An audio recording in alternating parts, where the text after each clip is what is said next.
Hey everyone, Akos here, and oh boy, Wuthering Waves is in some hot water right now.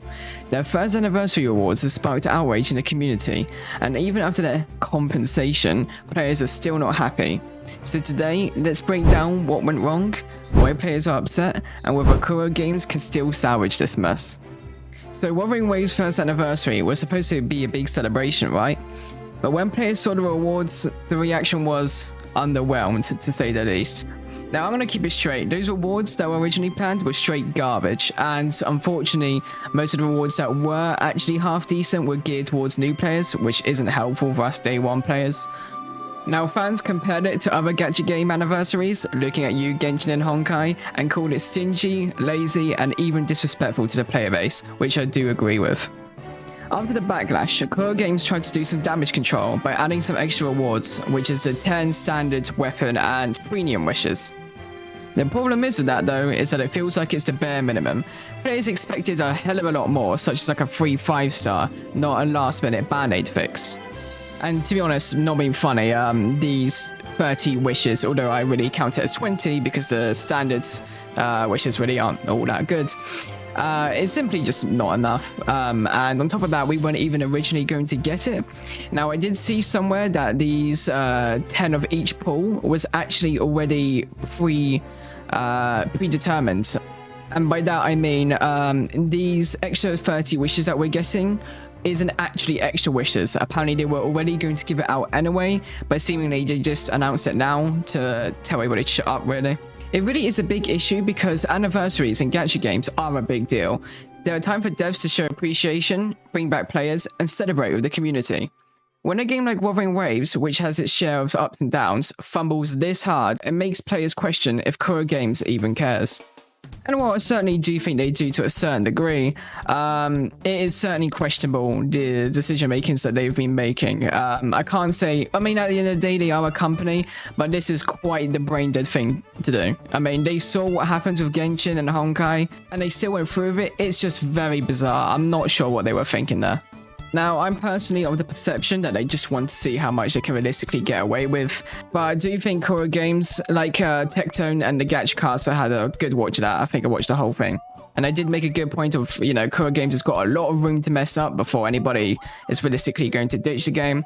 However, I don't think I really appreciate the sentiment of them actually trying to push the envelope in the first place. You know, their entire reputation is based off of the devs listening, and this is quite frankly the most tone-deaf thing I've ever seen. And to be fair, if this was Hoyoverse doing this type of thing, you know, this wouldn't even really cross my mind to make a video or anything like that, because Hoyoverse is simply known for just being trash towards their players. Like, they basically just hate them. But with Kuro Games, you do expect better. And, you know, that is a good thing. That goes to show that people do have faith in a company. But at the same time, we do expect good things for them. So for them to do the same kind of nonsense that Genshin and Star Rail is doing is most certainly concerning, because we do not want them to go down the Hoyoverse route. Now, I much prefer Wuthering Waves to Genshin. I'm not a Hoyo shill nor a Kuro bot. I appreciate the gameplay of both sides, and I enjoy their benefits. However, that also does mean that I do hold Kuro to a better standard, because they have set themselves up as a company that actually does care. So it is unfortunate that I wake up and I see this happening. Now, the Chinese players have been absolutely blasting them online, which is, I'm pretty sure, why they decided to announce the 30 wishes. However, I'm pretty sure the Chinese players are still on their crusade, and I do think rightfully so. Now, at the end of the day, I don't think you can really ask for too many rewards.